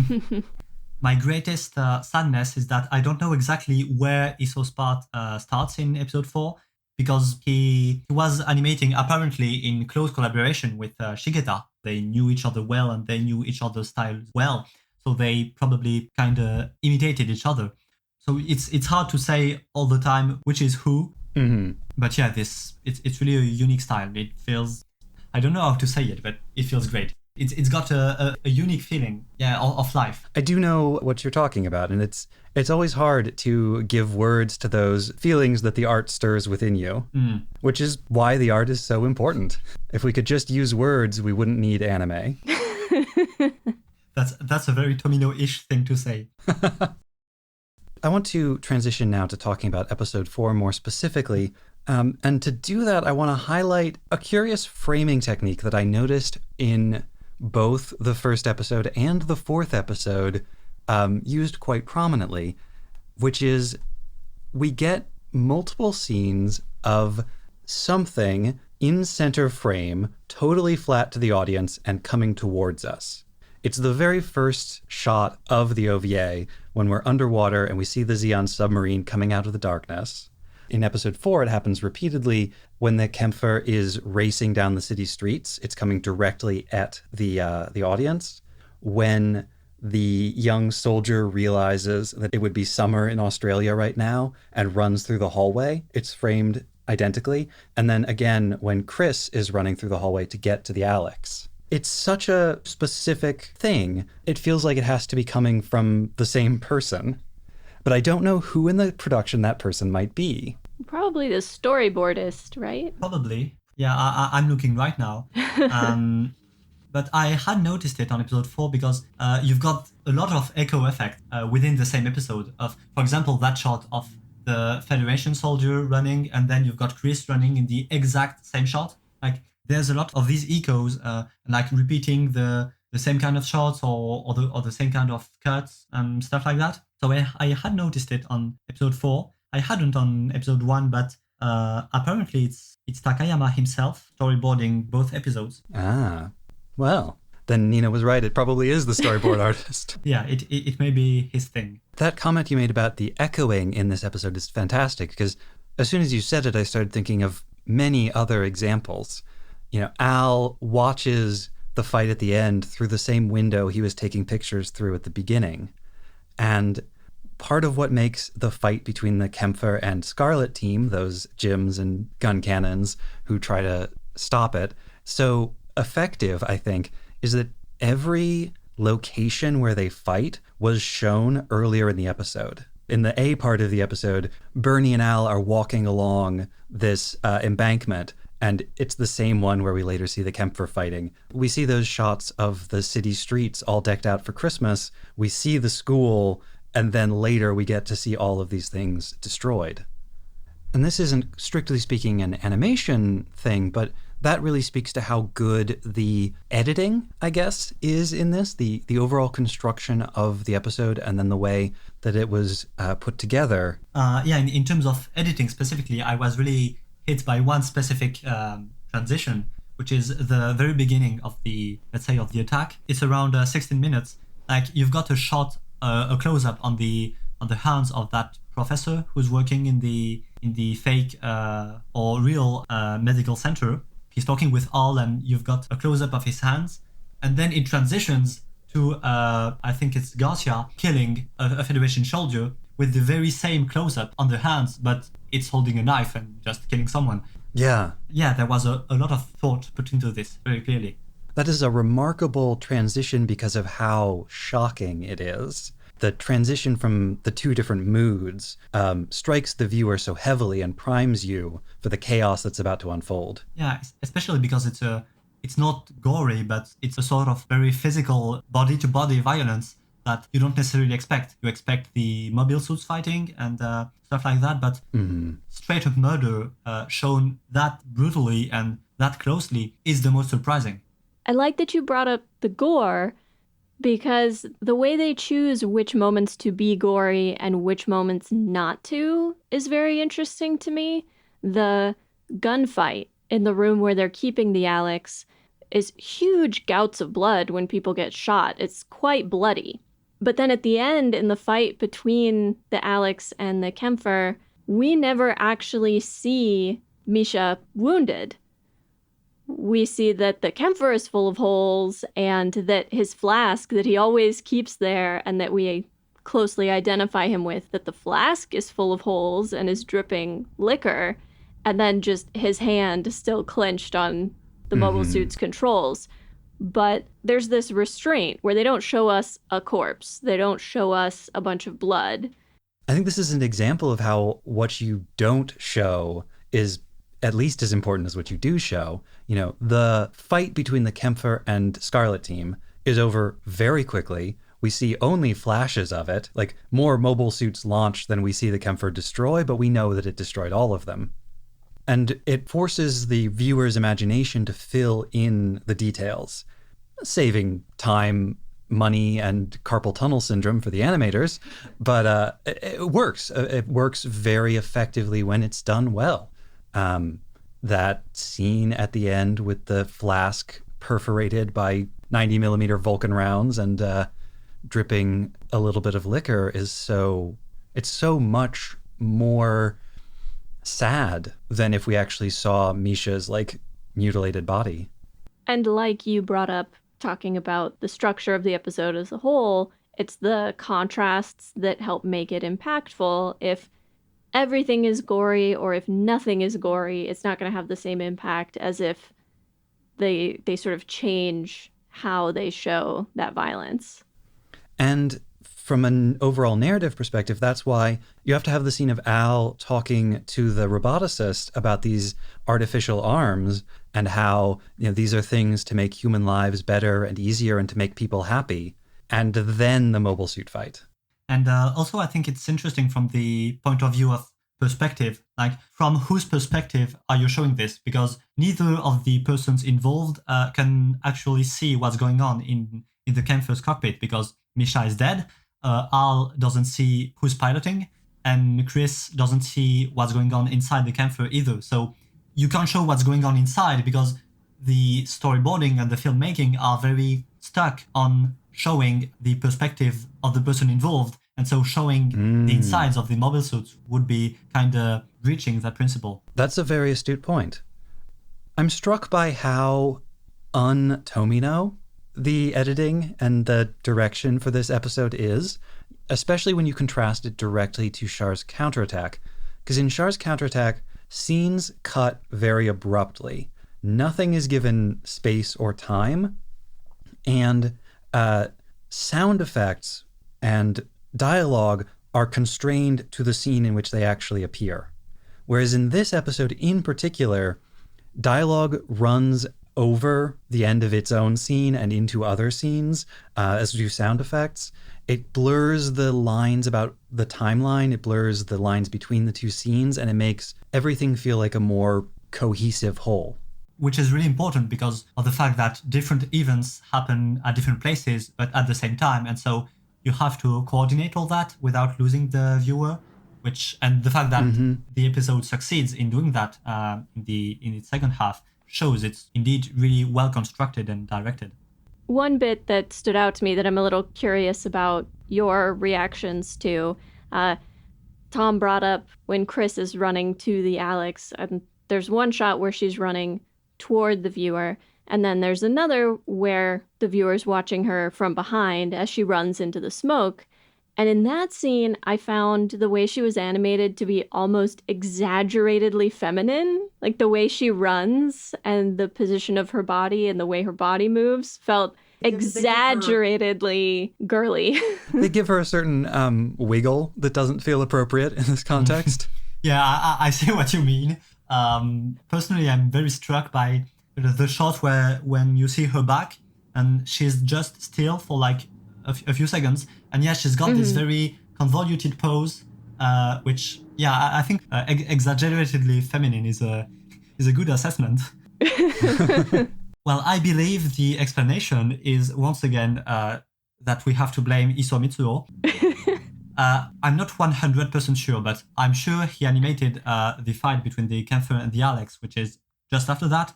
And I am pretty confident in saying that he may have animated these specific shots. And one of the things that makes Isao's animation special at this time is, the way he tends to exaggerate the movement, having the characters adopt like kind of convoluted poses that don't feel very natural, but are always highly expressive. And so there, in that case, yes, it's a bit exaggerated, but you get a feel for, let's say, for Chris's physical presence, even though that means overacting. What's special about Isao's character animation here is really overacting. I think, Nina, you pointed out that the Alex adopts some of the same mannerisms. That sounds right. I mean, it's something that I've... You definitely said it. Okay.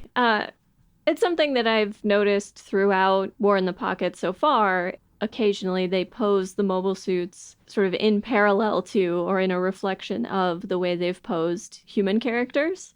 And so it would make sense. I hadn't noticed it, but yeah, it's really interesting. And it shows like it's a care for the way you draw and animate mobile suits that you don't necessarily find in other productions, because you have to actually think about it and take care to do this. Whereas to stay focused on Tomino, I don't think he, at least in the works before that, I don't think he put that much thought into how we should animate mobile suits most of the time. Even though, of course, they have great thematic significance, and Tomino thought about that, and there's a lot of discussion, explicit or implicit, in the shows, but it doesn't necessarily translate into the drawings themselves. Matteo, when you mentioned that Isao was the one who designed the cockpits for the Zeon mobile suits in that Arctic base scene, it makes me think that he must have had a sense of the mobile suits as reflecting their pilots, even though they are these separate massive machines, that they are also a reflection of this person who spends all this time in them and who gives them life in a way that hadn't come up in any of the other Gundams so far, even though, like, of course people decorate their cockpits. It feels like such a natural choice, but nobody had done it before. And of course, the Kempfer kind of looks like Misha. Stocky. Yeah, physically, in terms of its proportions, it resembles Misha far more than any of the other characters. And in this episode, we see the Alex in actual combat for the first time, Chris in combat for the first time, and there's this whole production built around the extra armor plating falling off, revealing the mobile suit within, as Chris is revealed essentially to the audience as the pilot that she really is. Which means, of course, that Al's campaign to get Bernie to be the pilot of the Kempfer was always doomed, because they would either need a skinnier mobile suit or Bernie would need to start hitting the gym. You had said that Isao works on the next couple of episodes as well, similarly uncredited. Yes. Does he work on any future Gundam projects after this? No, this is his farewell to Gundam. Yeah, I know. And in a way, his farewell to mecha animation, because, well, spoilers for not Gundam, but spoilers. The animation he did on Evangelion, which he's most famous for, aside from his work on 0080, spoiler, they aren't really mechas, so it's not mecha animation. So, yeah, I think that's the last prominent contribution Isao made to mechanical animation, or at least to robot animation, which did leave a deep mark. So that kind of speaks to his genius, because he does just a few episodes in that style of mecha animation, and then never does it again. but everybody after that feels that they have to do it the same way or completely differently, but this happened, and so you can't act as if it didn't. And that is a tremendous legacy to leave. I think I want to ask two questions before we close out today. First is, Isso's style of full limited animation made such a huge impression on the people who saw it. Did it create a movement? Were there other animators who did the same thing afterwards, or was he really just one of a kind? In terms of style, you start seeing Isso's influence very quickly in everywhere. But in terms of technique, so in terms of that full limited thing, it's pretty complicated because as far as I know, nobody claims or claimed to have done it after Isso. So I don't think he had many imitators in that sense. There are animators which I guess do it like Isso, but I can't be sure, and I've never heard or read them mention that, we're doing things like Isso did. So in that specific aspect, he didn't have that much of a legacy. But in terms of style of the way he animates, he definitely had one. And my second question would be, we have only 2 more episodes with Isso working on Gundam. How would you recommend we look at the animation in the next 2 episodes in order to appreciate it as much as possible? That's a good question. That's a pretty fundamental question as well. It's hard to answer. To be quite honest, in episode 5, there's one of my favorite Isso scenes of all time, and it's pretty easy to notice because it looks very, very different. It's clear that at this point, the animation director decided that they would let Isso do his thing. But in terms of how to watch more generally, I can't answer you. But that's a really interesting question, so I think about it. I feel like that's the fundamental question of like film studies. How do I watch the thing? Yes. Well, then we leave it as a question for the audience. How do you like to watch anime in order to best appreciate the animation of it? And Matteo, maybe you'll have an answer for us the next time you come on. I hope so, and I'd be very happy to come back. Well, this was a lot of fun. I feel like I learned a lot, and we'd love to have you back. Yeah, thanks so much. Thanks to you guys.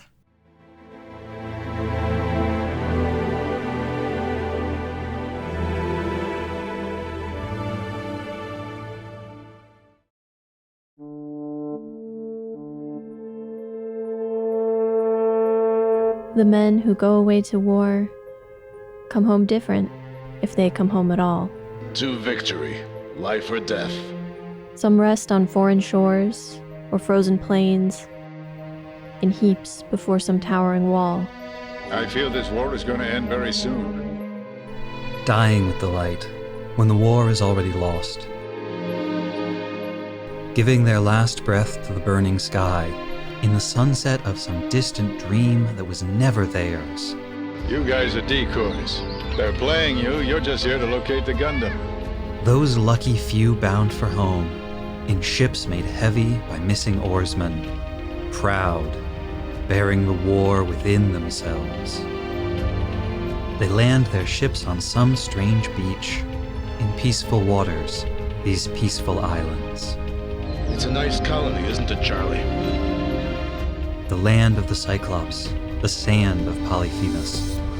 Now men of war slip into the giant's cave, eager for treasures, armed for murder. If we can't steal it, then we will just have to destroy it. But the one-eyed giant traps them there, killing them day by day. By intrigue, they wound him. He'll be a decoy, right? In disguise, they slip away, with sorrow in their hearts, leaving bodies behind.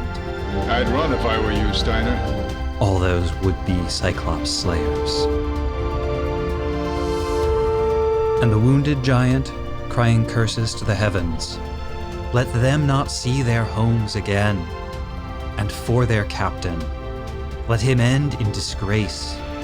All his wartime honor washed away in the sea, all his efforts come to nothing.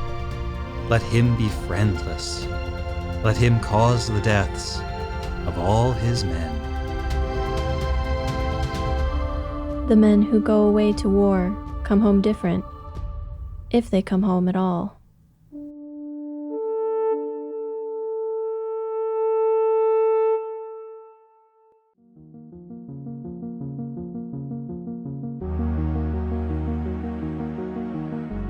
next time on episode 5.6, Fight or Flight, we research and discuss episode 5 of War in the Pocket and Shoga Aru! He's not on the run, he's forest bathing. Laugh to keep from crying. Don't get it twisted. Getting drunk on $3 whiskey at an airport lounge, as is tradition. Technicalities. Special Gundam use blankie. Cruel to be kind. That fit is pure Char Aznable. And no comment. Can't you see that you are sweet?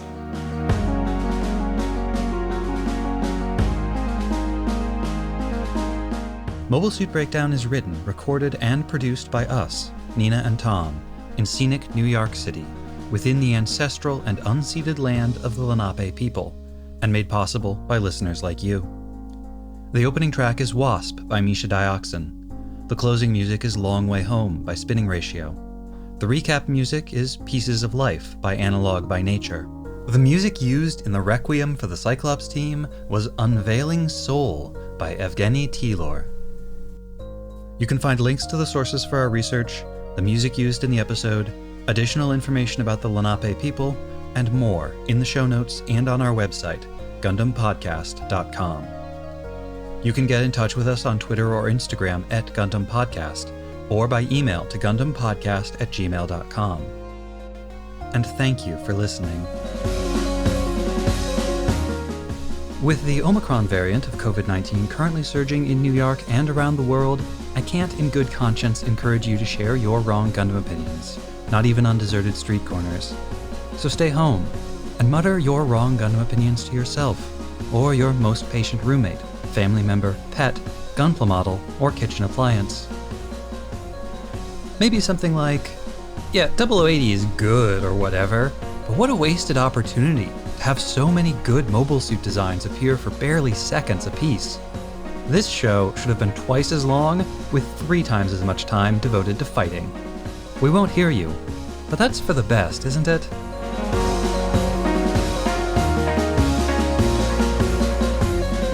Well, the Zaku isn't exactly very thin either, so it kind of fits him.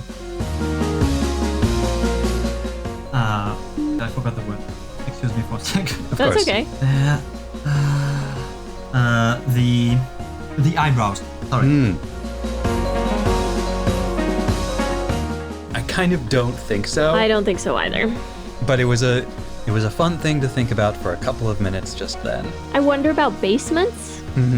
Because I would think as long as you put curtains over the walls or foam or whatever, that you'd get less sound from outside. But I don't know if you get a lot of reverb through the ground.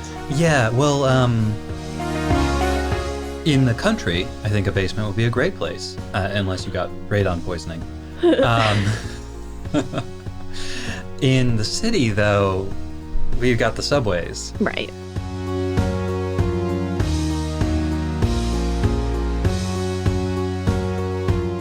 What if we developed a complicated system of mirrors so that we were both in different rooms, but it always looked like we were looking directly at each other? We could just video chat.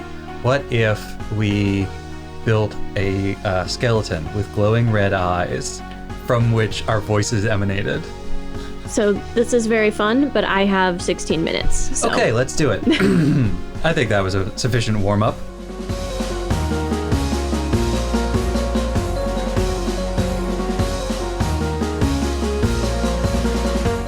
It's warmer. I can put my feet close to the radiator and keep them toasty.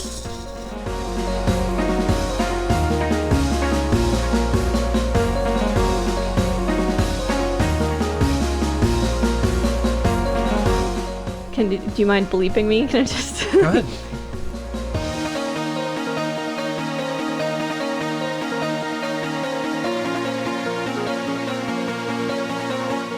I had a moment of we got a Facebook message from Kelly Freeze's widow, supposedly. What? She's claiming, hi, I saw your mention of my late husband on your website. FYI, artist Bob Eggleton and I are producing his next book. a book to be published next year of his artwork. Wow. I hadn't thought of it, but once you say it, it seems so obvious and brilliant. Ooh, I like to be brilliant.